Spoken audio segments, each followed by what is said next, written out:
मीरे अरब को आई ठंडी हवा जहां से मेरा वतन वहां है मेरा वतन। হুজুর আমার সিন্ধের ডেলিগেশন যখন আপনার কাছে গেছিল, আপনি বলেছিলেন সিন থেকে যারা এসেছে তাদেরকে আসতে দাও। হুজুর আমার সিন্ধের ডেলিগেশন যেখান থেকে গেছে ইকবাল, সেই দেশের ইকবাল। এমন আশিক রাসূল, এমন ইশক, এমন মোহাব্বত জীবনে মদিনা শরীফ যায় না। মানুষ জিজ্ঞেস করতো, হুজুর আপনার কবিতা পড়ে মানুষ ইশকে রাসূল শিখেছে, আপনি কখনো মদিনা শরীফ গেলেন না। মদিনা শরীফ গিয়ে আমি আল্লাহর নবীর দরবারে দাঁড়ানোর মতো চেহারা না। যদি জিজ্ঞেস করে ইকবাল আমার ডেডিকেশন, আমার আহলে বাইতের ডেডিকেশন, তাদের এই স্যাক্রিফাইস, ইকবাল তুমি আমার দ্বীনের জন্য কি করলা, আমি জবাব দিতে পারবো না।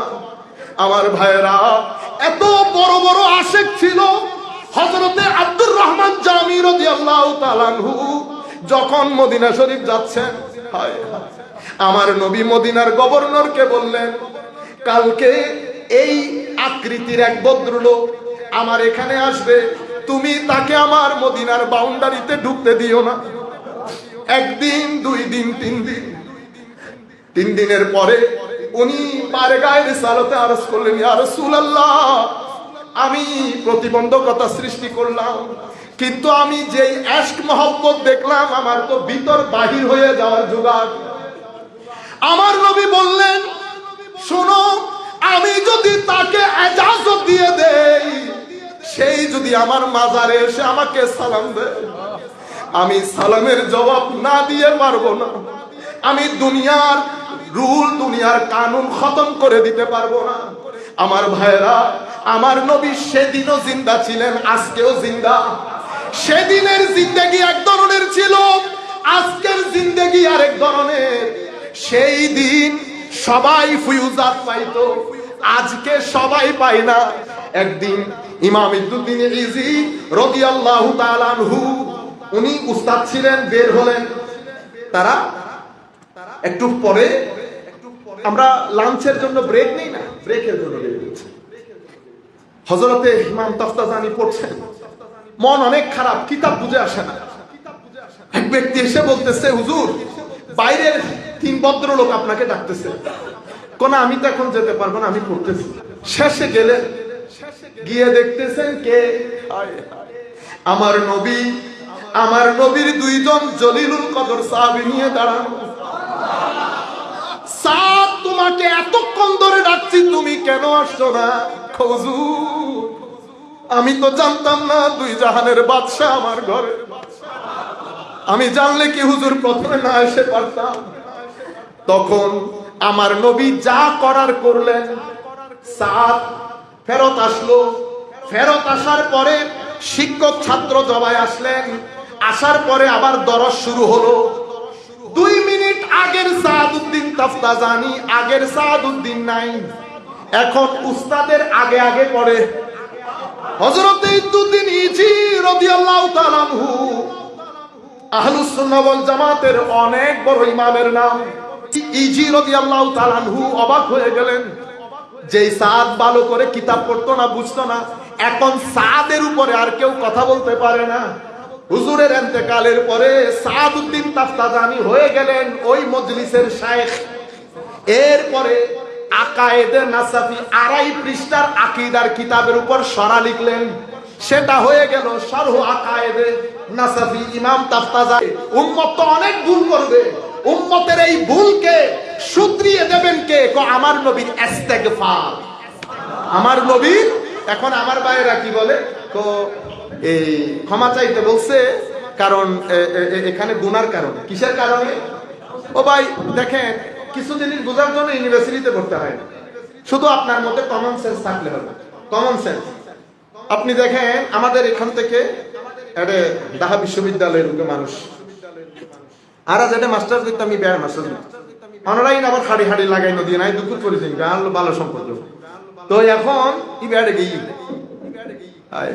তুই বানালো মারে মাস্টার ডিগ্রি করে, তুই কি হয় ওদের এই গুনাহ নতাইলে বলে ইস্তেগফার করতে হই না, ইন্না লিল্লাহি ওয়া ইন্না ইলাইহি রাজিউন।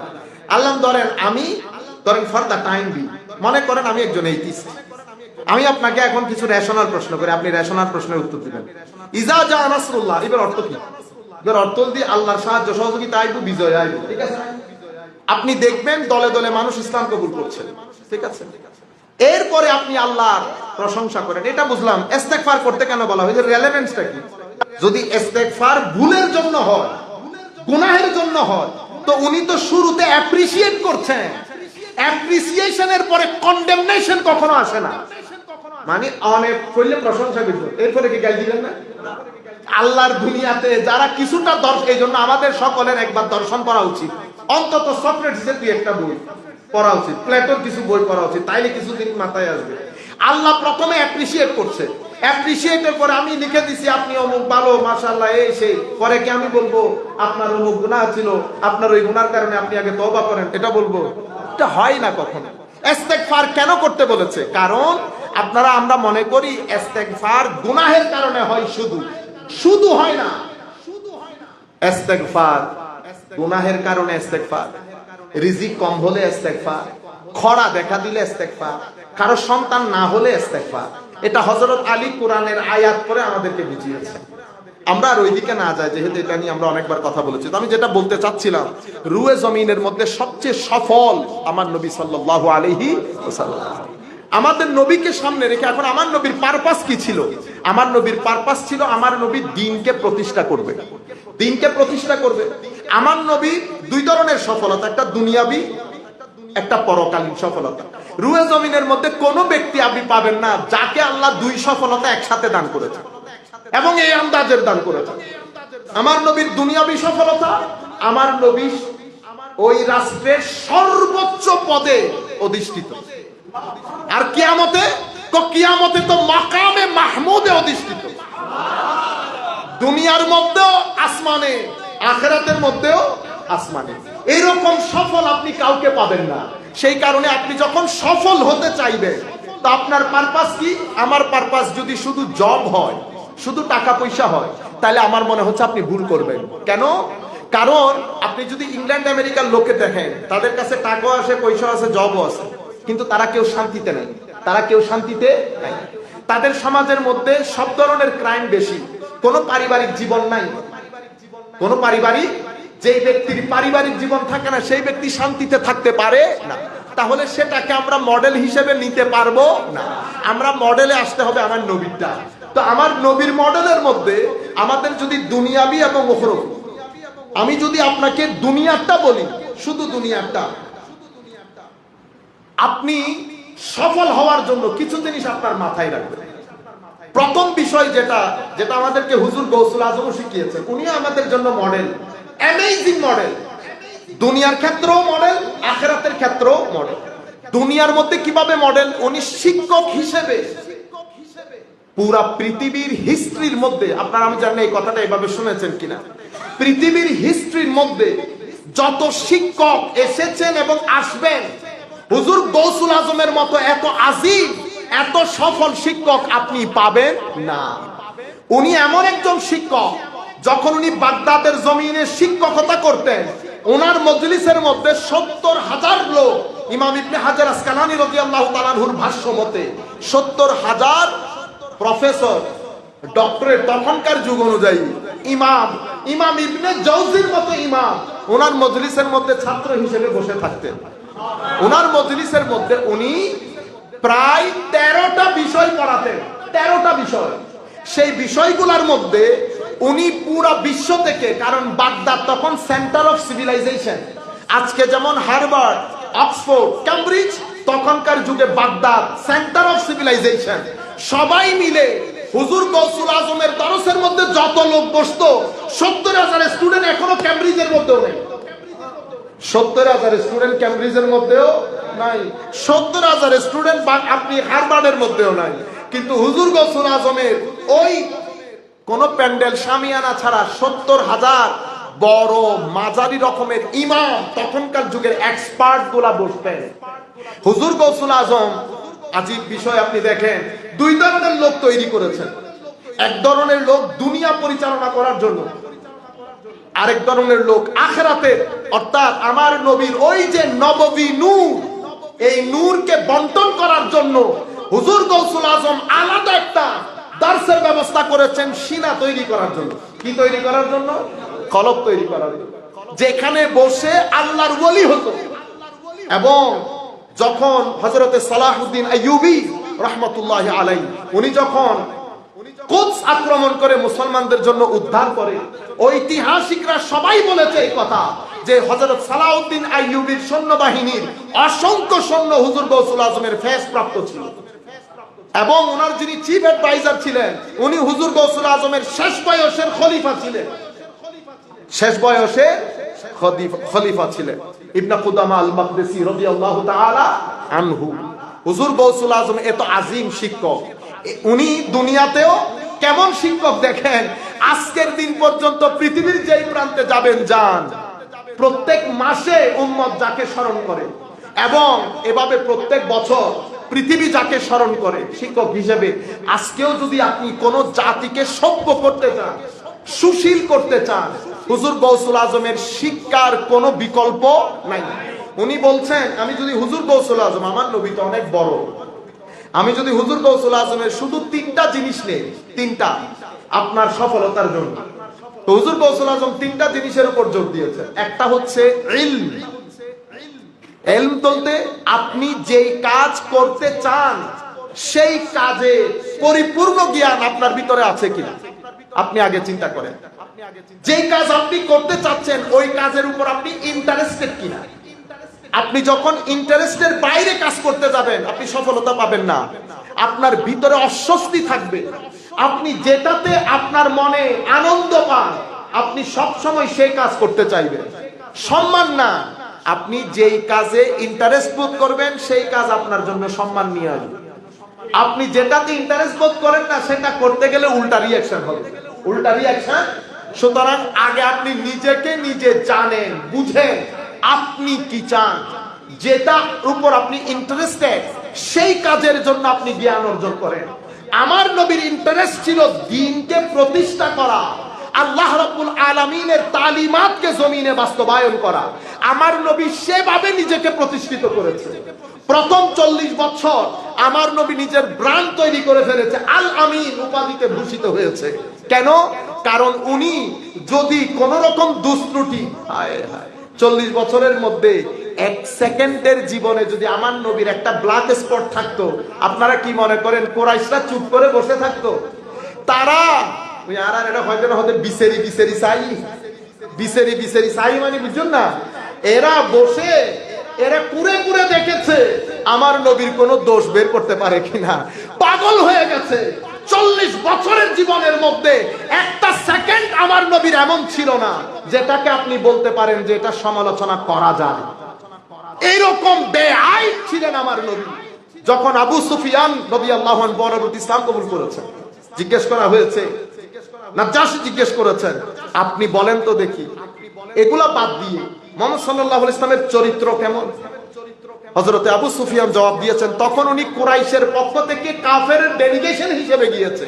উনি জবাব দিচ্ছেন, আমি দুই চোখে ওনার মতো কোনো মানুষ দেখিনি।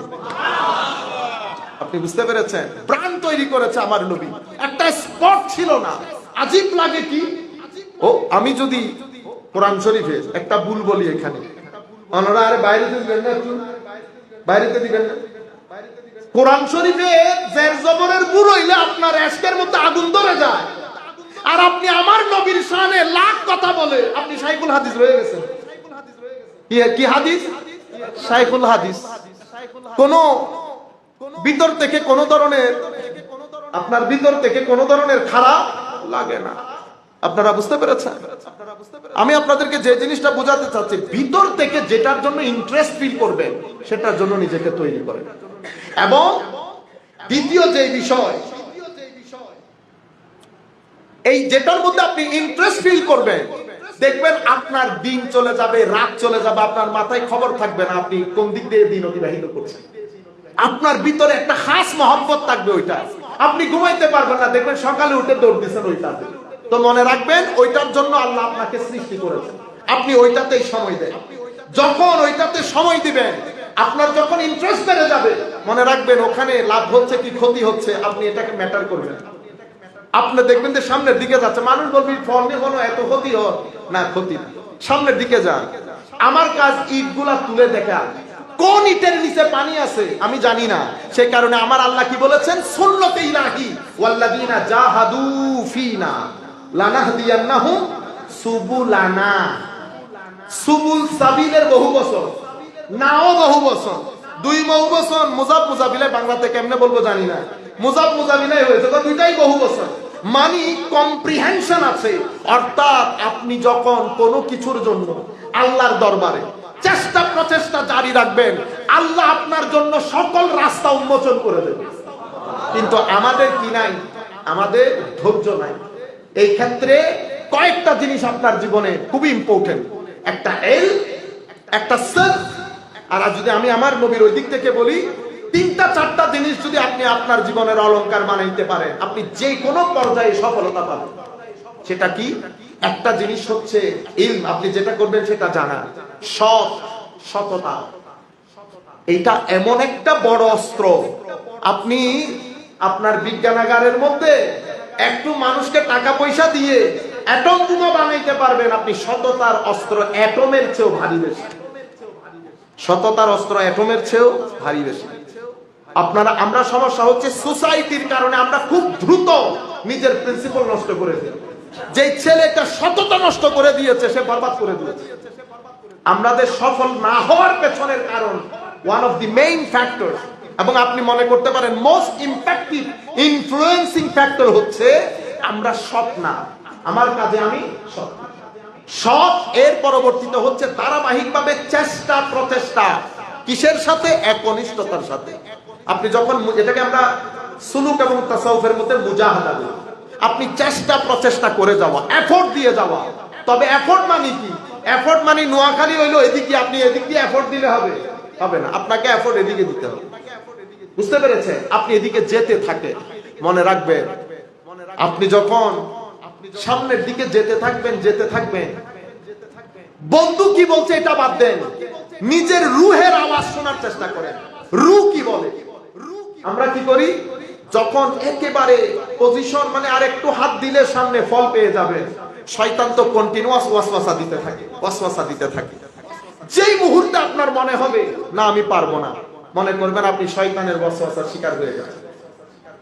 আপনারা বুঝতে পেরেছেন? যেই মুহূর্তে আপনি মনে করবেন যা পাবো 50-50, যা পাবো 50-50, এটাকে বলে ব্যবসা, এটাকে বলে ব্যবসা। আর যদি মনে করেন যে বোধহয় পারবো না, হয়ে গেছে, আমি শেষ, তাইলে মনে করবেন শয়তানের ওয়াসওয়াসা। আচ্ছা, পাইলে বিসমিল্লাহ করে 70% আমি নিয়ে নেবো, 30% ওরে দিয়ে দেবো, এটা বলে মুনাফিকি। কি বলে? মুনাফিকি। রুহের আওয়াজ কোনটা? রুহের আওয়াজ হচ্ছে তুই আগে ওর চিন্তা কর, এরপরে তোর চিন্তা করিস। এটা রুহের চিন্তা। রুহ এইভাবে কেন চিন্তা করে? কারণ রুহ বারেগাহি ইলাহির মধ্যে থাকে। উনি রুহ জানে কোনটার মধ্যে আপনার সফলতা বেশি। আপনি যখন মানুষের চিন্তা করবেন, আমার আল্লাহ আগে আপনার ঘর পুরাবে, এরপরে মানুষকে দেবে। আমার আল্লাহ আগে আপনার ঘর পুরাবে, এরপরে মানুষকে দেবে। এবং আপনি যেই কাজের মধ্যে আপনি ইন্টারেস্টেড ফিল করবেন, আপনি যখন এই আন্দাজে চেষ্টা করবেন, এই কাজ আপনাকে আইডেন্টিটি দেবে। এই কাজ আপনাকে আইডেন্টিটি দেবে, ইজ্জত দেবে, সম্মান দেবে। আপনি কখনো ওই কাজের মধ্যে বোর হবেন না। যারা ওয়াজ তকরীর করে আপনারা দেখেন না, উলামায়ে কেরাম আর জালাসা হুজুর একবারে শেষ বয়সের মধ্যে, নৈমিষা হুজুর নৈমিষা হুজুর বয়স হই, বুড়ো বয়সের মধ্যে টান দিতে বইন না, নমি দানম করে টান মাঝে দইন না, এবার বুড়ো বয়সের টানার মতো লাগে না? হ্যাঁ, যত বুড়ো হই তত গলায় জোয়ান হই। আমাকে একজনে বলতেছে, ওয়াই তারা বুড়া খালে এত বুড়ে খায়। যেই বয়সে আপনি ঘরের বর্দর থেকে পিছনের ঘরে যাইতে পারেন না, সেই বয়সের মধ্যে উনারা কখনো সিলেট, কখনো রাজশাহী, কখনো খুলনা। কেন? কারণ উনি বুঝতে পেরেছেন এটাই উনার ইন্টারেস্ট। যখন আপনি ইন্টারেস্টেড, এটার মধ্যে আপনার আইডেন্টিটি, এটার মধ্যে আপনি সম্মান, এটা কখনো আপনাকে বোর করবে না। হুজুর হলদিন হই না, খুলনা বহুত দূরে আছে, শরীরে নকুলের হই না, আপনারা কিন্তু বলেন, আপনারা মেয়ের শ্বশুর বাড়িতে পর্যন্ত যান না, ঠিক না? 12টা বেজে গেছে, অনেক লম্বা রাত হয়ে গেছে। তো আমি আপনাদেরকে বলতে চাচ্ছি, এটার মধ্যে আপনার আইডেন্টিটি। আরেকটা জিনিস মনে রাখবেন, প্রত্যেক ব্যক্তির ভিতরে আমার আল্লাহ এক অসীম শক্তি আল্লাহ দান করেছেন, অসীম শক্তি। সেই শক্তিকে ব্যবহার করে আমরা অন্যদিকে চলে যাই। আরেকটা জিনিস যেটা আমাদের ছেলেদেরকে খেয়ে ফেলে, সেটা হচ্ছে টাইম পাস। বস আপনি কখনো এখানে কখনো ফেসবুকে না, নিজেকে কখনো অলস সময় পার করতে দেবেন না। ইন্টারমিডিয়েট শেষ করেছেন, ইংরেজি শিখেন, কোরআনে পাক শিখেন, আরবি পারলে আরবি শিখেন, মসজিদের ইমাম খতিবের সাথে কথা বলে স্পেশাল ক্লাস করান। 500 টাকা মোবাইলের মধ্যে খরচ করেন না। এই 500 টাকা মাসে 10 জনে মিলে 5000 টাকা হয় না? দিলে অসুবিধা আছে, দিলে অসুবিধা আছে। হুজুর নিয়ে বেশি সুযোগ করি না, টাকা দেন, ওনাদেরও ভালো লাগবে আপনাদেরকে শিখাইতে। কিন্তু আপনি টাইম পাসের নামে এখানে মুড়ে মুড়ে যখন বসবেন, আপনি কখনো সফল হতে পারবেন না। যেই ছেলে, যেই জাতি সময় নষ্ট করে, সেই জাতি, সেই ছেলে কখনো সফলতার আসনে আসীন হতে পারে না। তুমুল আপনার মুজাহাদা, এফোর্ট লাগে, পরিশ্রমী। সেই কারণে আমাদেরকে আমাদের পূর্ববর্তী কবিরা কত সুন্দর করে বলেছেন না, পরিশ্রমে আনে ধন, পুণ্য আনে সুখ। আপনি যতই পরিশ্রম করবেন, ততই আপনার জীবনে সফলতা আসবে। আপনি নিজে চিন্তা করে দেখেন, আপনি কি করতে চান, কি করবেন। আপনি এই যে আজকে কালকে পরশু যেই সমস্ত ছেলেরা সময় নষ্ট করে দেন, আপনার চাকরির বয়স হয়ে গেছে 10 বছর, আপনি লস করেছেন 10 বছর, আপনি মনে করতেছেন অনেক কিছু, অনেক কিছু না। আপনি আপনার পায়ে যে কুড়াল মেরেছেন, সেই ব্যথা এখন অনুভব করতেছেন না। কিছুদিন, 5 দিন, 5 বছর পরে যেই ব্যথা হবে, আপনি ক্যান্সারের চেয়ে ভয়াবহ হবে ওই ব্যথা, যারা সময় নষ্ট করে। তো সময় তালোয়ারের মতো, হয় কেটে দেবেন নতুবা কাটানি খাবেন, দুইটা থেকে একটা। হয় কেটে দেবেন নতুবা কাটানি খাবেন। সম্মানিত উপস্থিতি, আমাদের সামনে আমার নবীর মডেল। সেই কারণে আমি আপনাদেরকে বলেছি, 10 বছরের মধ্যে 80টা ছোট বড় যুদ্ধ। আমার নবী দুনিয়ার ক্ষেত্রেও সফল, আমার নবী আখিরাতের ক্ষেত্রে তো সফল না। আমার সফলতার চাবি নবীর হাতে। সুতরাং আমরাও যদি আপনার জীবনের পারপাস খুঁজে বের করেন, আমার জীবনের পারপাস যদি আপনি জানতে চান সত্যিকার সফলতার জন্য, আমাদের জীবনের পারপাস হচ্ছে রেজা ইলাহি। রেজায়ে আল্লাহর সন্তুষ্টি। রেজা ইলাহি কখনো ইবাদত ছাড়া আসে না। আর ইবাদত কখনো চারিত্রিক পরিশোধন বাদে আল্লাহর দরবারে গ্রহণযোগ্য হয় না। রেজা ইলাহি ইবাদত ছাড়া আসে না। ইবাদত তাসকিয়া তথা আত্মিক রুহানি পরিশোধন বাদে আসে না। আমাদের সফলতা কোথায়? আমাদের সফলতা, আমি চারিত্রিক পরিশোধন করব, সৎ থাকব, একনিষ্ঠ থাকব, আমার যে ইন্টারেস্টেড কাজ সেটার দিকে এগিয়ে যাব, আমি একটার পর একটা রাস্তা অতিক্রম করব, ইট তুলতে থাকব, এই বিশ্বাস রেখে কোনো না কোনো ঘাটে আমার আল্লাহ আমার জন্য পানির ব্যবস্থা করবে। কিভাবে? আখেরি। আমার আল্লাহ পবিত্র কোরআনের মধ্যে দেখবেন বেশিরভাগ ক্ষেত্রে আল্লাহ ইতিহাস বর্ণনা দিয়েছে। কি বর্ণনা? ইতিহাস। কেন? কারণ ইতিহাসের মধ্যে আমাদের জন্য শিক্ষা রয়েছে। এই ক্ষেত্রে আমরা হযরত ইউসুফ আলাইহিস সালামকে মডেল হিসেবে নিতে পারি। হযরত ইউসুফ আলাইহিস সালাম, আল্লাহ আমাদেরকে কি বলতে চাচ্ছে? আমার আল্লাহ বলতে চাচ্ছেন, আমার ইউসুফকে দেখো, শুরু কিভাবে হয়েছে, শেষ কিভাবে হয়েছে। শুরুতে সৎ ভাইরা পানিতে ফেলে দেয় নাই। আপনি আর আমি হলে কি করতাম? মনে করতাম এটাই আমার জীবনের শেষ। মনে রাখবেন, এটা শেষ হয় না। আমরা যখন মাদ্রাসা শুরু করেছি, স্বাভাবিকভাবে আমাদের পারিবারিক অবস্থানের কারণে এখানে মাদ্রাসা শিক্ষা যেভাবে আন্ডার এস্টিমেটেড হয়, আমার এখনো মনে পড়ে। তো আমি যখন একসাথে সবাই বেরোচ্ছে, তো সবাই সোজা চলে যেত, আমি বামে মাদ্রাসায় চলে যেতাম। স্বাভাবিকভাবে সবাই হাসি ঠাট্টা করতো। আমি বেশ কয়েকবার আমার মাকে বুঝিয়েছি আমি মাদ্রাসায় যাবো। আমার মা না না আর শেষ আরাম্মাকে হয়তো উত্তরণ নি, আরাম্মা হয়তো তুমি আর ভুয়া সুফাত বই যেন হইব দে।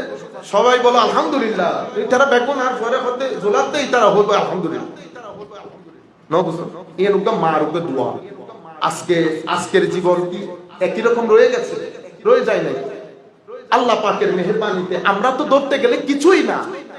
আমরা যদি বড় আলেম হতাম, তাইলে বলতাম এলমের কারণে হচ্ছে। মুত্তাকি হলে বলতাম তাকওয়ার কারণে হচ্ছে। অনেক কোটিপতি হলে বলতাম টাকা পয়সার কারণে হচ্ছে। আমরা তো আমার নবী ফুয়ুজাত বাদে, আমার নবীর মুহাব্বত বাদে আমরা তো আর কোনো কারণ দেখতেছি না কি কারণে এই অবস্থা। ওই একটা নাত করে না, হুজুর তো মেরে কি হুজুর মে না না সারি মেরে বাহারে আপসে মেরি সারি বাহারে আপসে হ্যাঁ, আমার এখানে যা কিছু হচ্ছে হুজুর আপনার জন্য। কারণ এখানে যদি আমরা যদি অনেক ভালো ছাত্র হতাম তাইলে বলতে পারতাম, কিন্তু সেরকম না। আমি আপনাদেরকে বলছি যে একনিষ্ঠতার সাথে আপনি সামনের দিকে যান। আমার আল্লাহর ওয়াদা হচ্ছে ইন্না মাআল উসরে ইউসরা, কঠিন সময় পারি দিবেন, সহজ সময় আপনার জন্য অপেক্ষা করবে, সহজ সময় আপনার জন্য অপেক্ষা করবে। আমার এক কাজিন সম্পর্কিত তো মার্সিডিজ দেহি কি বে চিন্তা করে আমার মা ভাইয়া মার্সিডিজ ভাই, তো ওর একদিন হইদি মার্সিডিজ আমি তোমার এক কান দিনুর হতা হই এক কান। আমি ইউনিভার্সিটিতে যাওয়ার জন্য বের হয়েছি সকাল 4টা, মানুষ আছে রাস্তাঘাটে, বরফ পরে অবস্থা খারাপ, বরফের মধ্যে 2 দিন হয়ে গেলে হাঁটা যায় না, এগুলা অসম্ভব রিস্কি হয়ে যায়। বরফের সমস্যা হচ্ছে যদি পরে যান আর উঠতে পারবেন না আরেকজনের সহযোগিতা ছাড়া। এখন এত বড় পিঠের মধ্যে ব্যাগ, কোথায় যাব, 2.5-3 ঘন্টার জার্নি ইউনিভার্সিটি, ঠিক আছে না? তো এই বরফের ভিতর প্রায় 2 মাইল হেঁটে বাজারে, এরপরে বাসে, এরপরে আরেক বাস, এরপরে 2.5-3 ঘন্টা পরে ইউনিভার্সিটি। আপনি ওই কষ্ট একবার দেখতে হবে না, আপনি মার্সিডিজ দেখলে হবে। আপনারা বুঝতে পেরেছেন? ইন্না মাআল উসরে ইউসরা, এটা সুন্নতে ইলাহি। আমার আল্লাহর নিজাম হচ্ছে আপনি যত কষ্ট করবেন একনিষ্ঠতার সততার সাথে আপনার জীবনে রঙিন দিন অবশ্যই আসবে, রঙিন দিন অবশ্যই। তো ছেলেদের জন্য আমি যেটা বলবো আখেরি কথা, আল্লাহর ওয়াস্তে নিরাশ হবেন না। নিরাশ যখন হবেন মনে করবেন শয়তান আপনার উপর বাসা বেঁধেছে, আর শয়তানের ওয়াসওয়াসা অনেক কঠিন। সুতরাং আপনারা আমার নবী সাল্লাল্লাহু আলাইহি ইসলামের সিরত থেকে শিক্ষা গ্রহণ করেন। হযরতে ইউসুফ আলাইহিস সালাতু ওয়াস সালাম, হযরতে ইউসুফ শুরু কিভাবে করেছে দেখেন, এখানে পড়ে গেছে, পড়ে কত কিছু, শেষ পর্যন্ত মিশর, শেষ পর্যন্ত জেলে। এই জেল থেকে বের হয়ে পৃথিবীর ইতিহাসের অন্যতম অর্থমন্ত্রী হিসেবে কনসিডার করা হয় হযরত ইউসুফ আলাইহিস সালামকে। একটা রাষ্ট্রকে অর্থনৈতিক খরা থেকে বাঁচিয়ে দিয়েছে। শুরু কোথায় হয়েছে দেখেন, শেষ কোথায় হয়েছে দেখেন। সূরা কাহাফের মধ্যে ইউতের বর্ণনা দিয়েছে না? আপনারা তো পড়ে খুশি, আল্লাহ রাব্বুল আলামিন ইউতকে কেইপের মধ্যে, ওই গর্তের মধ্যে আশ্রয় দিয়েছে না? 100 বছর আল্লাহ ঘুম পাড়িয়েছে। ডান করোড় থেকে বাম করোড় কি তারা নিজেরা হয়েছে? কে করে দিয়েছেন? আমার আল্লাহ। হায় হায়, মা যেমন করোড় ফিরাই দিয়ে আমার আল্লাহ করোড় ফিরাই দিচ্ছে। চিন্তা করে দেখেন, কেন আমরা সবাই এগুলো শুনতে অভ্যস্ত, কিন্তু অত্যাচারী রাজার সামনে যেভাবে তারা আল্লাহর তাওহীদ তুলে ধরেছে এবং তাওহীদ তুলে ধরতে গিয়ে যে অত্যাচারের মুখোমুখি হয়েছে সেটা কিন্তু আমরা দেখি না। ঘটনা এটাও ঘটেছে। হযরতে মূসা আলাইহিস সালাম ফেরাউনের ঘরে লালিত পালিত হচ্ছে। ফেরাউন কশিন কালেও চিন্তা করে নাই এই মূসা এক সময় দাঁড়িয়ে তখনকার যুগের বনি ইসরাইলের সুপার পাওয়ারের চোখে চোখ রেখে তার ক্ষমতা দুলিশাত করে দেবে। কল্পনা করেছে? মূসা আলাইহিস সালাম করে দেখিয়েছে।